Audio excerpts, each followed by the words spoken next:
Hi folks, this is Semper, and for the last few weeks we've been talking about misconceptions and trying to dispel some of the myths on YouTube. So I'm here in beautiful Cades Cove with my wife who's doing the filming, and I thought that I would address one that's been bothering me and kind of nagging at the back of my mind, and that's all the different videos you see of batoning. And they talk about how that is a way of determining whether your knife is tough enough. Well, I just want to ask you if you've ever been out hiking in wilderness like this, because we are actually on Forge Creek Road out in the middle of nowhere, literally miles away from civilization.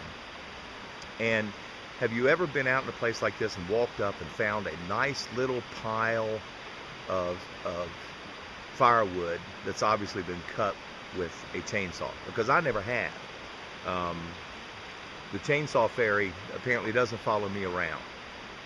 So what good is it for me to show you, for me to take this knife, which is what I'm going to use today, the Smith & Wesson Homeland Security, big chunk of metal, if I show you that this will process a piece of firewood that you bought at the store, or that you took a chainsaw. If I got a chainsaw, I'm going to process the wood down to where I need it, and I don't need my knife to do it. So we're going to look at the reality of batoning and the reality of using a survival knife in a survival situation and some of the things you might run into. And with that, let's take a look at some of the stuff we might run into. Likely what you're going to run into in the wilderness when you're looking for firewood or shelter building material. And you'll see that these logs have been cut down by the National Forest Service, and you'll find spots like this. What you won't find, though, are nice convenient little squared off pieces of wood for you to baton. You won't find nice little squared off pieces of wood for you to put the piece of wood on, little stumps, and you won't find a whole lot of stumps that are just conveniently located for you to sit on while you baton the wood. So you have to learn to baton what I guess probably the best term would be raw wood. Type of thing you're going to run up on in the woods. Now this is wet, and I just don't feel like trampling up into the woods, but you may run across some wet wood. So if you're going to test a knife, why not test it on something you might actually run into? You see the little stuff here, that's easy. You don't even really need a knife for that. You can just pull it off. So, processing firewood is it's not a genius thing. It's just a little bit of work. You stay with it. You get your nice small stuff, a good pile of small stuff. Then you run into something where you want some pretty good sized chunks. So you're looking at having the baton. So you need to find a chunk of wood to use as a baton.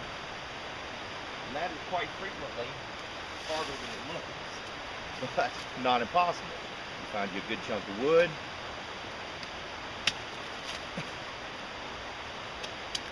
Process it out, make sure all your lumps and stuff's off. That's pretty good. And then you just start batoning. But again, it's not like the split wood that you see. Well, that piece isn't split. It's not like the split wood that you see. It's a lot more difficult. Hence the preconception that you're going to run into perfect wood. So take your knife out and learn to process the wood that you've got that you have to use, not pre-cut firewood, because this is what you're going to run into in a survival situation. All right, watch YouTube, but keep an open mind.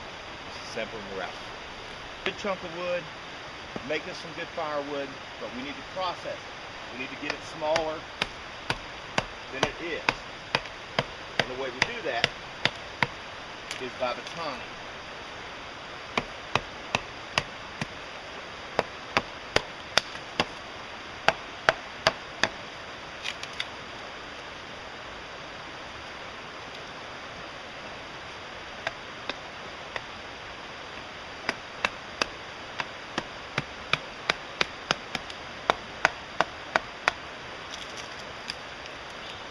That's why you need to make sure your knife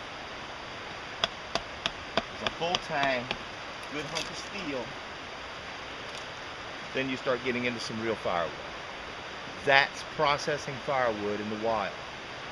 Again, if you can run up on firewood that's been pre-cut for you in the middle of the woods, then hey, more power to you. I've just never seen it.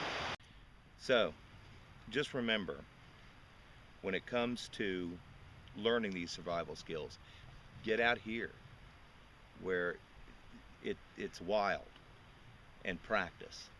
Don't expect to be hiking and walk up on conditioned firewood. Don't expect to always have a place to go that's safe and warm unless you make it yourself. But what you can expect is this: nature and beauty. But be prepared. And the best way to prepare, listen to All Things Survival Radio, Thursday nights, 8 p.m. to 11 p.m. on ATSLiveRadio.com. Thanks, guys. This is Semper. I'm out.